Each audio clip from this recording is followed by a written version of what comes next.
ISIS leader Abu Bakr al-Baghdadi blew himself up when cornered by IS forces who conducted a daring, 2-hour nighttime raid on his compound in northern Syria, Trump said, providing a detailed account of the mission. Last night was a great night for the United States and for the world. A brutal killer, one who has caused so much hardship and death, has violently been eliminated, he added. Baghdadi's death marks the end of a years-long hunt to find one of the most wanted terrorists in the world and the man who declared a so-called Islamic Caliphate in Iraq and Syria in 2014.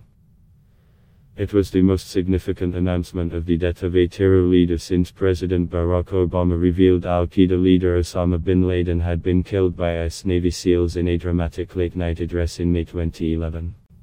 This is a devastating blow. This is not just their leader, it's their founder. He was an inspirational leader in many ways. He formed ISIS in 2014, he led to establishing the physical caliphate throughout the region, so this is a major blow to them, Defense Secretary Mark Esper told Jake Tapper Sunday on CNN's State of the Union. How the raid unfolded: covert operation started around 5 p.m. on Saturday evening as 8 helicopters carrying teams of elite US troops, including Delta Force operators, flew exactly 1 hour and 10 minutes over very dangerous territory towards the compound, according to Trump. Numerous other US aircraft and ships were also involved in the mission. Some of the US forces originated from various locations inside Iraq, according to a US official. We flew very low and very fast. It was a very dangerous part of the mission. Getting in and getting out too. Equal. We took an identical route, Trump told reporters on Sunday while providing a detailed account of the secret mission. While in transit, the helicopters were met with local gunfire. US aircraft returned fire and eliminated the threat, Trump said. After arriving at the compound, US troops breached a wall to avoid a booby-trapped entrance, and that's when all hell broke loose, the president added. While clearing the compound, US forces killed a large number of ISIS fighters during a gun battle without suffering casualties, according to Trump. At least 2 ISIS fighters were captured and 11 children were taken into custody. 2 of Baghdadi's wives were killed during the operation and their suicide vests remained unexploded. Ultimately, Baghdadi, who was also wearing a suicide vest, took refuge in a dead-end tunnel with 3 children. He reached the end of the tunnel, as our dogs chased him down. He ignited his vest, killing himself and the 3 children. His body was mutilated by the blast. The tunnel had caved in on it in addition, Trump said. DNA tests that positively confirmed Baghdadi's identity began about 15 minutes after he was killed, and US teams on the ground brought body parts back, sources told CNN. The president also said US forces obtained highly sensitive material and information from the raid, much having to do with ISIS origins, future plans, things that we very much want. The raid was successful. We pulled our troops out. We had 2 minor casualties, 2 minor injuries to our soldiers, but a very successful, flawless raid, Esper told CNN's Jake Tapper Sunday. Al-Baghdadi was found while the military operation took place over the course of just 2 hours Saturday night. Baghdadi had been under surveillance for a couple of weeks, Trump told reporters, adding that 2 to 3 planned missions were scrapped before the successful one was launched.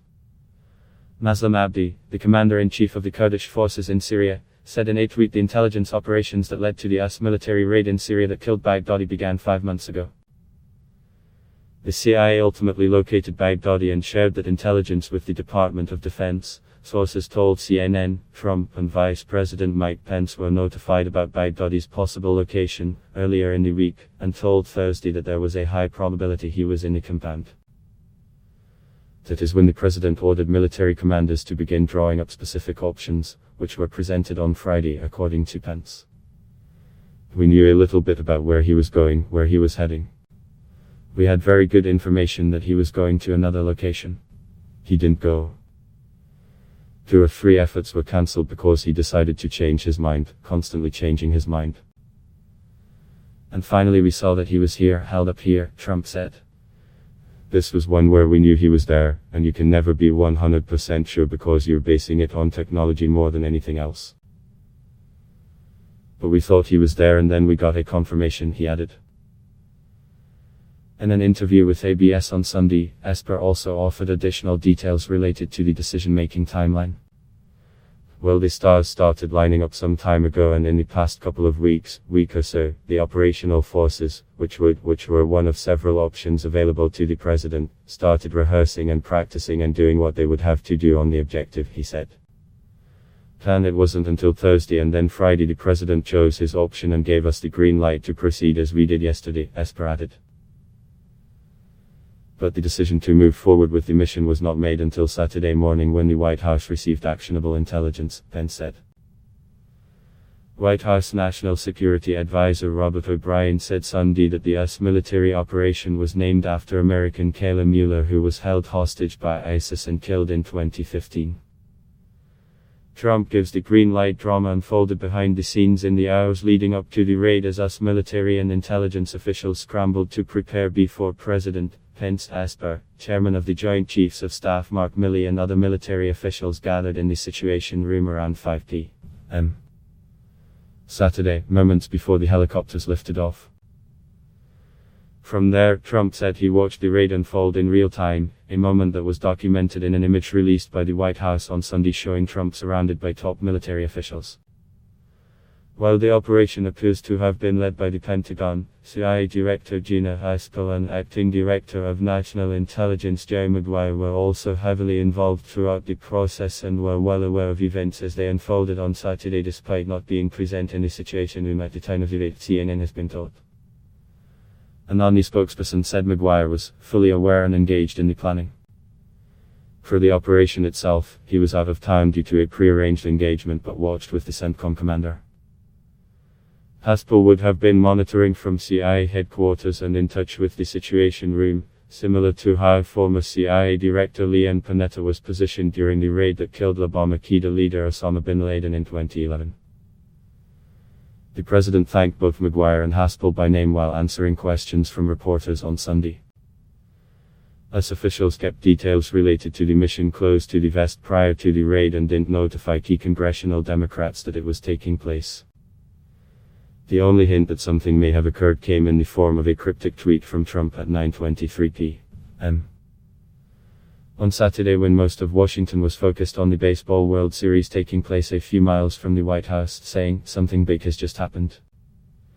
Trump said Sunday that some foreign nations, including Russia and Turkey, were notified ahead of time that the US was launching an operation but were not told the details of the mission itself or who the target was.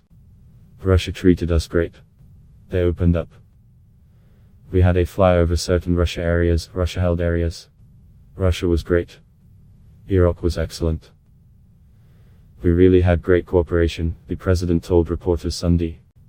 "No problem," he added. CNN's Ryan Brown, Alex Marquardt, Barbara Starr and Megan Vasquez contributed reporting.